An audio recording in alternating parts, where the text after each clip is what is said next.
Salut à tous, alors c'est Frédéric Delavier. Aujourd'hui, je voulais vous faire une petite vidéo pour vous parler de force et pour vous expliquer que la force d'un individu, sa performance sur un mouvement, alors comme je suis un spécialiste de musculation, mais pas que bien sûr, puisque je suis avant tout un homme formé à l'étude de la biomécanique et de l'évolution du vivant, je vais vous expliquer que la force ne dépend pas uniquement, comme je vous l'ai déjà expliqué, des leviers. Donc, j'ai fait pas mal de vidéos sur ce sujet pour vous expliquer que, en fonction de nos leviers, c'est-à-dire de la taille de nos membres, de l'insertion musculaire de nos muscles sur les os, nous développons plus ou moins de puissance pour lever, pour courir, pour nous déplacer. Il y a bien sûr d'autres facteurs qui rentrent en compte dans la performance. C'est pour ça que je dis toujours, tu te crois fort, mais tu n'es pas fort, vous allez comprendre, en tant que force musculaire. Il y a aussi bien sûr la capacité à générer une contraction nerveuse, une contraction musculaire importante par une très bonne influx nerveux pour, à ce moment-là, contracter un maximum de fibres musculaires d'un coup. Tout le monde n'est pas, tous les gens ne sont pas égaux avec ça. Il y a des gens qui ont du mal à monopoliser d'un coup un maximum de fibres musculaires pour produire un mouvement puissant. Alors bien sûr, chez l'homme particulièrement, on a un énorme réseau de connexions neuronales, donc des épaisseurs, on va dire, même la moelle épinière est plus large chez les sapiens que chez les autres primates, pour la bonne raison que nous sommes habitués à travailler en modulation, c'est-à-dire à produire une contraction musculaire, des groupes musculaires modulés, et pas une contraction d'un coup, pour en vérité pouvoir produire des mouvements d'une extrême précision dans la fabrication et l'utilisation de nos outils qui ont fait que l'homme est cette créature capable de conquérir le monde par tous les outils qu'il produit par son cerveau et qu'il utilise. Et pour produire et utiliser des outils, il faut avoir tout un réseau, en fin de compte, de connexions neuronales et tout un réseau de connexions nerveuses aux muscles très variées, beaucoup plus importantes que celles des autres primates pour pouvoir jouer en modulation. Quand un chimpanzé, par exemple, contracte son biceps, il n'a pas besoin d'avoir un ensemble, c'est symbolique, un ensemble très complexe de fibres nerveuses pour envoyer l'information. Un seul réseau lui permet de contrôler l'ensemble quasiment, c'est symbolique, des fibres du biceps. Donc il va avoir un mouvement très rapide et très puissant lui permettant de grimper aux arbres. Un homme, lui, ne grimpe plus aux arbres, il a besoin de construire des outils, donc il va avoir tout un réseau de connexions nerveuses qui vont lui permettre à ce moment-là de travailler en modulation. C'est pour ça qu'il va avoir du mal à avoir une force importante, il compense par les outils, et cette force doit être travaillée, ce qu'on appelle l'apprentissage psychomoteur, une répétition permanente d'un mouvement et de contraction pour créer tout un réseau de connexions neuronales permettant d'envoyer un influx à toutes ces ramifications nerveuses qui irriguent le muscle. Donc c'est un travail en fin de compte éducatif pour devenir fort, beaucoup plus important chez les humains, par exemple, que chez un singe qui lui est fort de nature, puisque une connexion simple envoie un signal à un muscle qui va se contracter d'un coup et non se contracter en modulation. Donc vous avez compris la différence. Mais il y a d'autres facteurs qui génèrent, qui font qu'un individu peut être performant ou pas. Il y a par exemple, en fonction des ethnies, et puis en fonction de la génétique, tout peut varier aussi, la qualité musculaire, on va dire plutôt le fait que le muscle soit plus ou moins tendineux. Alors, je vous ai déjà expliqué que l'homme, remonté d'Afrique, avec plusieurs migrations successives sur, on va dire, plus d'un million d'années, même plus. Il y a eu des migrations successives. La principale migration est arrivée pour remplacer les Néandertals, qui étaient fin de compte, il y avait des ancêtres communs avec les sapiens, hein. C'est passé il y a 40 000 ans, mais il y en a eu bien d'autres, on s'en aperçoit. Ces montées au nord ont généré des adaptations qui sont des adaptations principalement d'adaptation au climat froid, avec un changement dans la structure musculaire, particulièrement des membres inférieurs, qui se sont mis à devenir des membres qui agissent pour le déplacement, mais aussi pour se chauffer. Donc, ils ont perdu cette capacité de restitution énergétique dans des fibres tendineuses particulièrement économiques et efficaces pour récupérer l'énergie cinétique de la chute quand vous marchez, avec un gros moteur moins performant, puisqu'il ne récupère pas l'énergie cinétique dans les tendons, mais qui va produire une force importante et surtout beaucoup de chaleur, puisqu'on sait qu'à peu près pour 30% de l'énergie utilisée pour le mouvement, 70% sont diffusés en chaleur.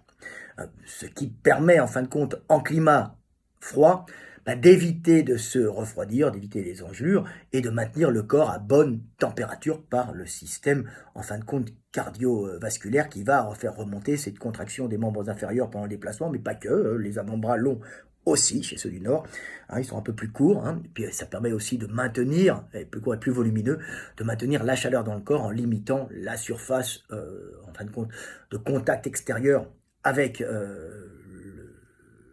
de contact avec l'extérieur pour éviter que la chaleur du corps se dissipe, puisqu'on perd notre chaleur par la peau, vers l'extérieur. En Afrique, c'est différent. Le but, c'est d'évacuer un maximum de chaleur, donc les morphologies sont plus élancées, avec beaucoup plus de peau et beaucoup plus de tendons, pour éviter de produire de la chaleur, avec un muscle extrêmement efficace, efficient, pour pouvoir permettre le déplacement sans produire de chaleur. Alors, le fait d'avoir des muscles extrêmement tendineux dans les membres inférieurs fait que la personne va paraître, en fin de compte, plus forte, même si elle ne génère pas forcément une contraction musculaire avec plus puissante que par exemple l'Européen. Alors, les Européens, les Nordiques ont poussé bien sûr à cause du lait, mais ils ont une base à la base quand même de structure européenne courte qui s'est agrandie au niveau des cartilages de conjugaison avec l'apparition du lait et des sélections qui se sont faites. J'ai fait des vidéos là-dessus.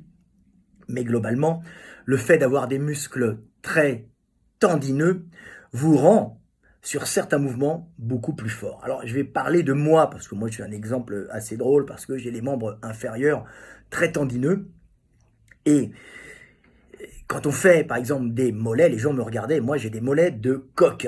Voilà, donc je n'ai pas de mollets quasiment, et pourtant, j'étais sous les barres, sous les machines à mollets, et je faisais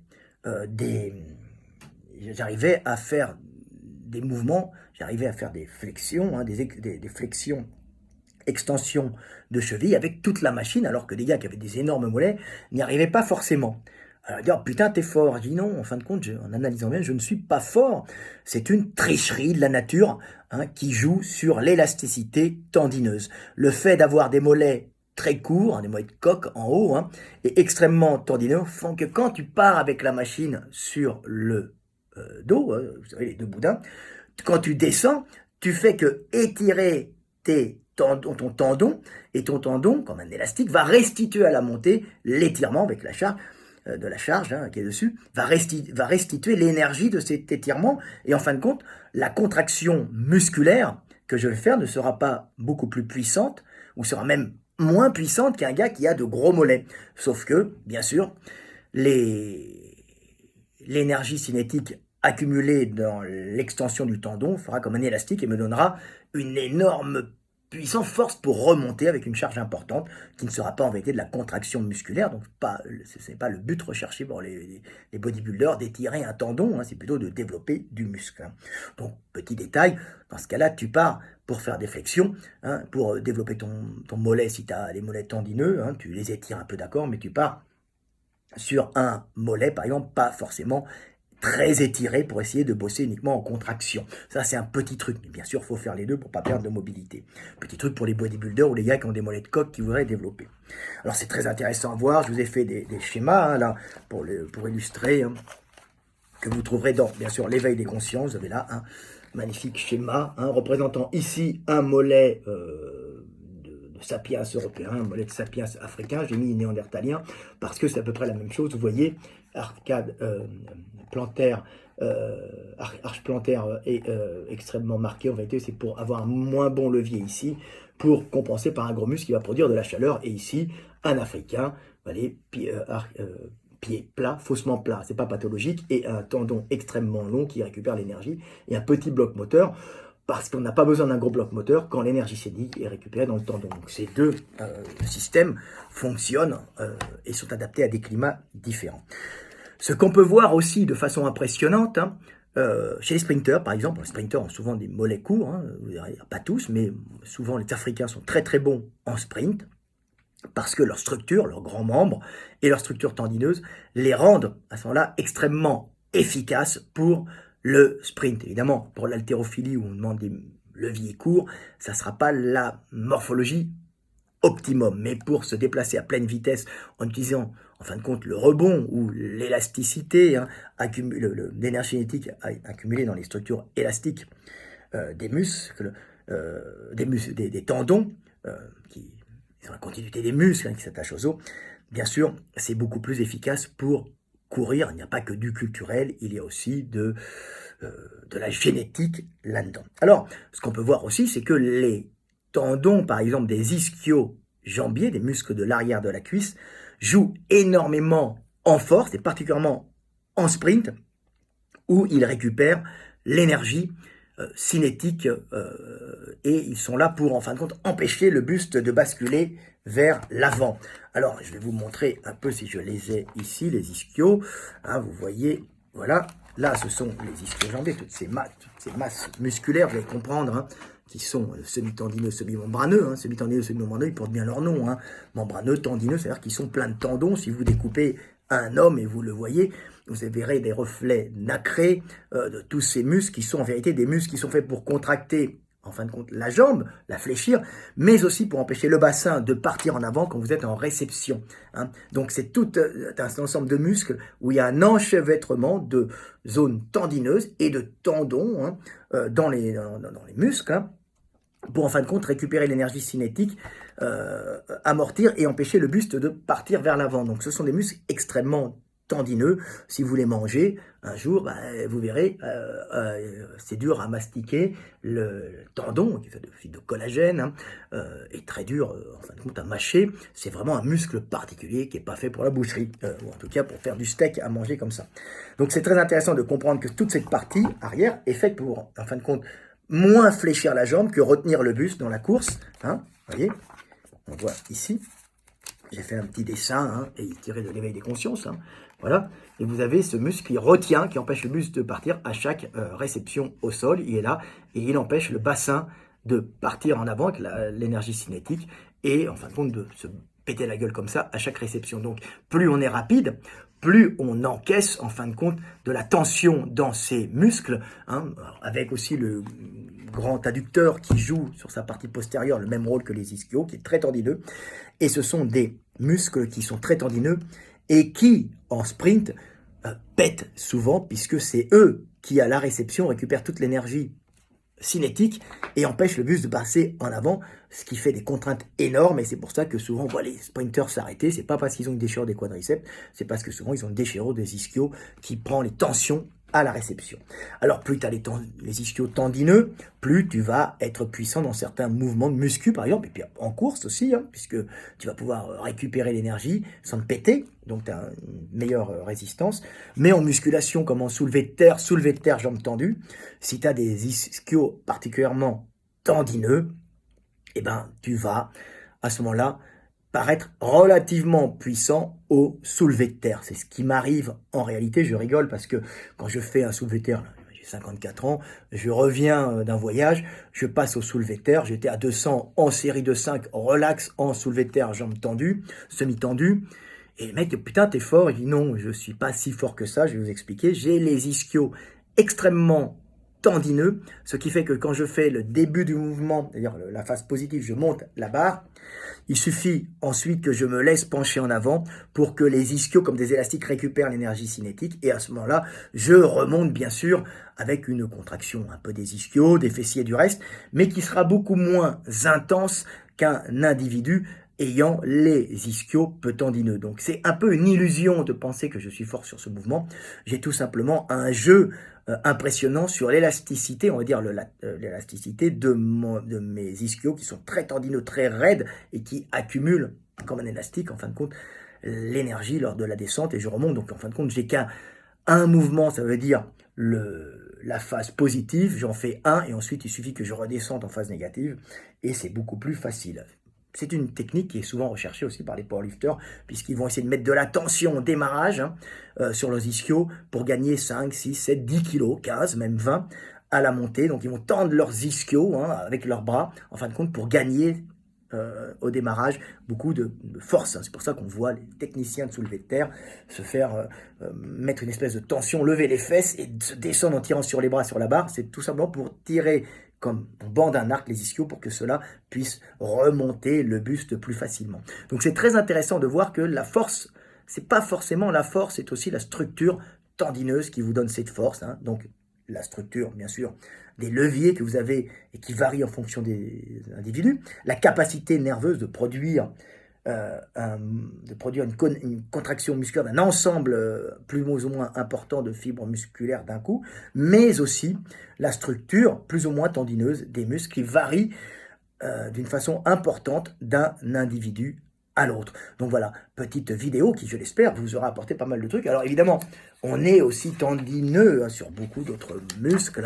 L'homme, par exemple, par rapport au primate, a toute une structure articulaire de l'épaule beaucoup plus tendineux puisqu'il s'est développé pour lancer et tuer à distance, voilà, issu de l'éveil des consciences, toute une structure tendineuse au niveau de l'épaule, les structures de l'articulation de l'épaule, même un peu du muscle grand pectoral, avec un tendon plus ou moins important là, et qui est un muscle qui s'étire relativement, assez tendineux, cet endroit-là, qui permet en fin de compte d'accumuler l'énergie cinétique de la rotation du buste pour pouvoir lancer. Donc on se retrouve avec des obliques, tout un système ici pareil, très tendineux pour faire une rotation puissante, lancer, et toute l'épaule et le pec est aussi un muscle relativement tendineux, beaucoup plus que le biceps par exemple, pour pouvoir accumuler cette énergie cinétique et renvoyer et jeter avec grande puissance, ce qu'un singe ne peut pas faire. Par sa structure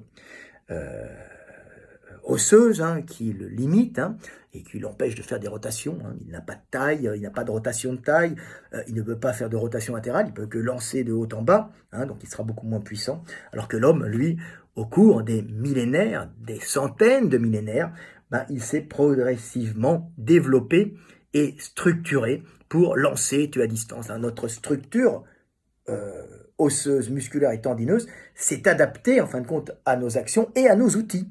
Nous sommes taillés pour nos outils sont taillés pour nous. L'outil joue sur nous, nous jouons sur l'outil, puisque l'outil nous fait vivre aussi. Voilà, petite vidéo explicative pour parler d'évolution, de morphologie. Mais bien sûr, comme tous les hommes sont des lanceurs, qu'ils soient du nord au sud, la variation est moins importante sur le haut du corps. Alors, tous les powers savent très bien qu'à la descente, on accumule l'énergie élastique dans les pecs et on la restitue. Mais il faut aussi travailler le système nerveux en travaillant en stop and go, c'est-à-dire pec relâché et on repart. Ce qui est un autre travail qui travaille vraiment les connexions neuronales pour monopoliser le maximum de fibres musculaires d'un coup. Voilà, petite vidéo pour t'expliquer que si tu te crois fort, tu n'es pas forcément fort, c'est pas ta contraction musculaire qui est puissante, c'est des fois, en fin de compte, juste ta restitution énergétique par tes structures tendineuses. Voilà, c'était le but de cette vidéo. C'est un peu comme si tu courais sur des ressorts ou tu poussais avec un ressort. Le ressort est le ressort. Tu vas pas le développer à l'entraînement. Tu peux l'étirer, le conserver, mais c'est pas ça que tu vas développer. Tu vas le renforcer bien sûr, mais tu vas pas le développer. Il est là et il varie d'une façon plus ou moins différente en fonction des individus, en fonction de génétique. Voilà, petite vidéo sur l'homme, la force, l'illusion de la force. Je vous aime et paix sur terre.